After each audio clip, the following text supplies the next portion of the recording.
Good afternoon all of you. आप सभी लोगों का अपने यूट्यूब चैनल पे स्वागत है। मैं मनीष यादव। आज हम चर्चा करेंगे हिंदी व्याकरण के संधि प्रकरण पे। और हमने पिछली वीडियो में चर्चा किया है कि संधि के प्रकार। संधि 3 प्रकार की होती है: स्वर संधि, व्यंजन संधि, विसर्ग संधि। और हमने स्वर संधि और व्यंजन संधि करा दिया है। उसका लिंक इस वीडियो के डिस्क्रिप्शन में दे दिया जाएगा, उसके द्वारा आप लोग उस वीडियो को देख लें। और इस वीडियो में हम चर्चा करेंगे विसर्ग संधि की। और बात करते हैं विसर्ग संधि। जानने से पहले थोड़ा सा जान लेते हैं कि विसर्ग होता क्या है। तो हिंदी वर्णमाला में जब हम स्वर पढ़ रहे थे तो स्वर पढ़ते समय आता है, एक अंक आता है, एक अह आता है। तो इन्हीं दोनों को हम बोलते हैं अयोगवाह। इसी को बोलते हैं अयोगवाह। यह न तो स्वर होता है और न ही व्यंजन। यह स्वर और व्यंजन के सहारे उच्चारित किए जाते हैं, बोले जाते हैं, प्रयोग किए जाते हैं। ठीक है। अब बात करते हैं कि अंक को क्या कहते हैं।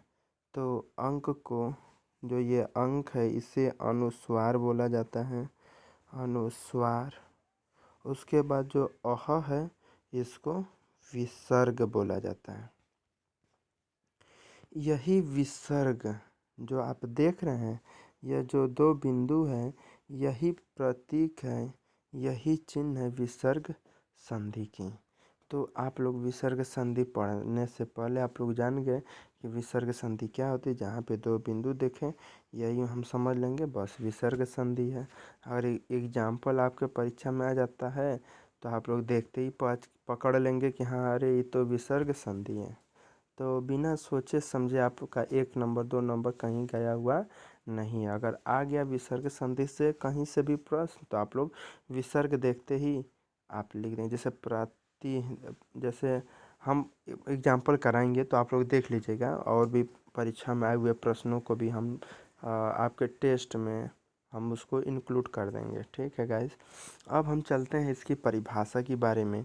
तो परिभाषा की बात करें तो हिंदी में, चलिए, इसका वही चीज़ है जो हम बताए हैं कि हिंदी में विसर्गों का प्रयोग 9 के बराबर होता है। और कुछ इन्हें गुने विसर्ग युक्त तो हिंदी में प्रयोग किए जाते हैं, जैसे अतः, प्रातः, पुनः, प्रायः।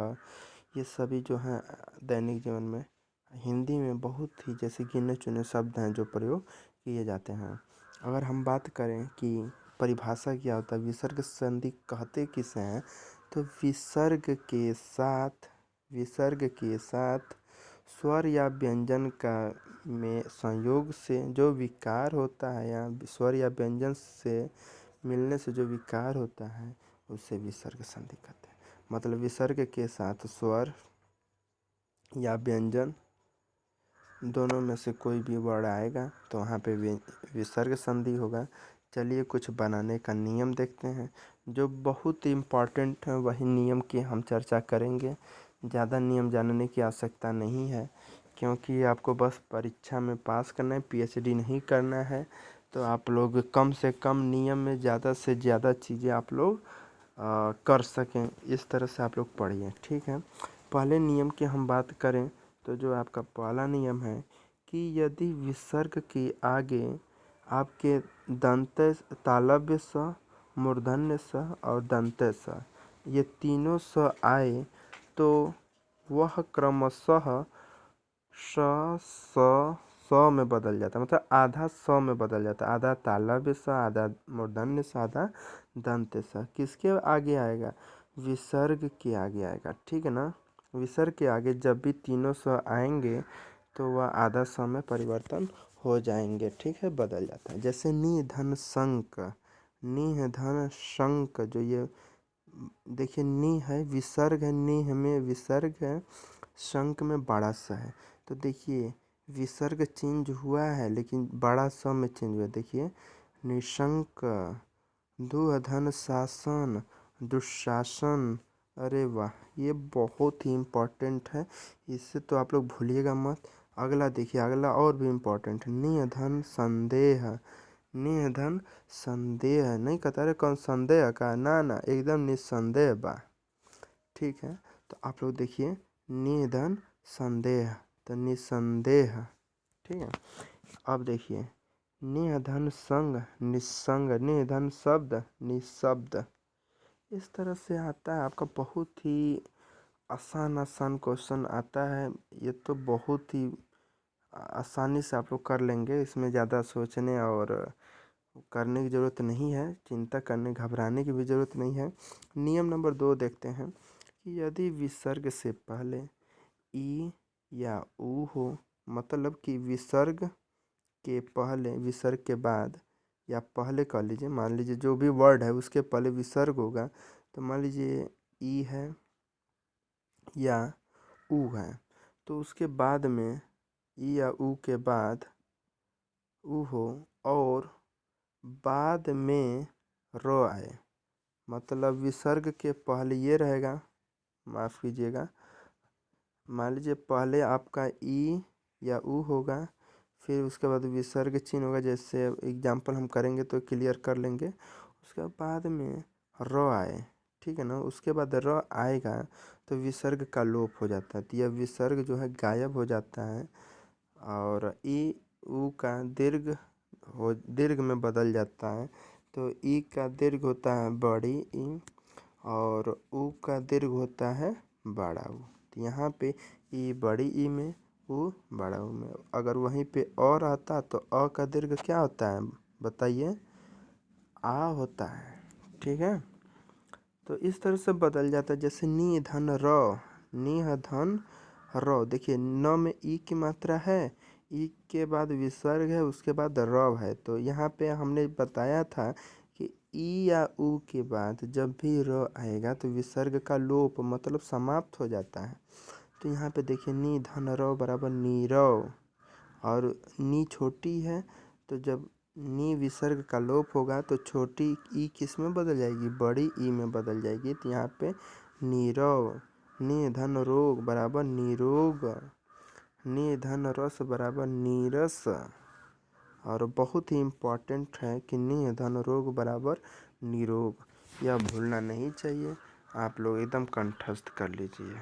ठीक है, और आपसे ज़्यादा नहीं कोई प्रश्न आता है, बहुत ही बढ़िया, ये भी आपके लायक ये नियम है, आप लोग लिख लीजिएगा अपने कॉपी में कि विसर्ग के बाद क ख प फ, मतलब कि पहला वर्ग का देखिए दूसरा वर्ड क ख और ये पांचवा में है प फ रहने पर विसर्ग में कोई विकार नहीं होता है, मतलब विसर्ग के बाद क ख या प फ होगा तो उसमें विसर्ग में कोई परिवर्तन नहीं होता है। जैसे प्रातः काल, इसमें विसर्ग के बाद क आया है तो इसमें कोई चेंज नहीं होगा।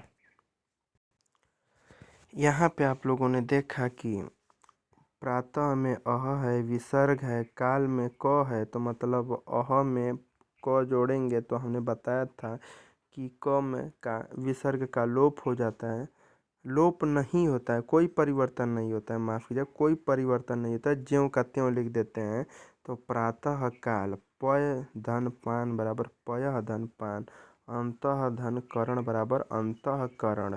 ठीक है, ये चीज़ें हैं जो विसर्ग के बाद क ख प फ आएगा तो उसमें विसर्ग में कोई विकार नहीं होगा, कोई परिवर्तन नहीं होगा।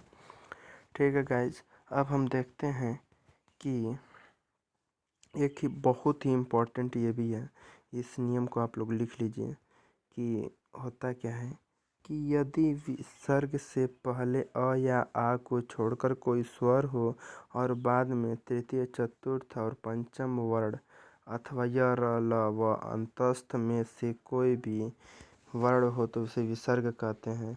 देखिए ये चारों वर्ण हैं, इसे अंतस्थ बोलते हैं। और तृतीय चतुर्थ और पंचम वर्ण क्या होता है, जैसे मान लीजिए क ख ग घ ङ च छ ज झ ञ ट, इस तरह से जितने वर्ण ना, तो उसमें क्या क्या आ गया है कि किसी भी वर्ग के बाद के वर्ग में तृतीय इसमें आपका जो तृतीय वर्ग होगा ये तृतीय, चतुर्थ, पंचम, ठीक है ना। पंचम वर्ण अथवा अंतस्थ या अलावा इसे अंतस्थ बोलते हैं। कोई भी वर्ण हो तो विसर्ग जो है ना र में बदल जाता है। जैसे यहाँ पे देखिए दूधन निवार, मतलब दू में विसर्ग जो है ना र में चेंज हो जाता है, मतलब आधा र में चेंज हो जाता है तो दुर्निवार हो जाएगा। दुर्धन निवार बराबर दुर्निवार। दुधन बोध बराबर दुर्बोध। निधन गुण बराबर निर्गुण। निधन धन बराबर निर्धन। देखिए बहुत ही इम्पोर्टेंट है। और निधन आधार मतलब निराधार, आपके परीक्षा के दृष्टि से बहुत ही इम्पोर्टेंट है। निर्धन, निधन धन बराबर निर्धन, उसके बाद निधन गुण बराबर निर्गुण। ये है आपके बहुत ही इम्पोर्टेंट एग्जाम्पल।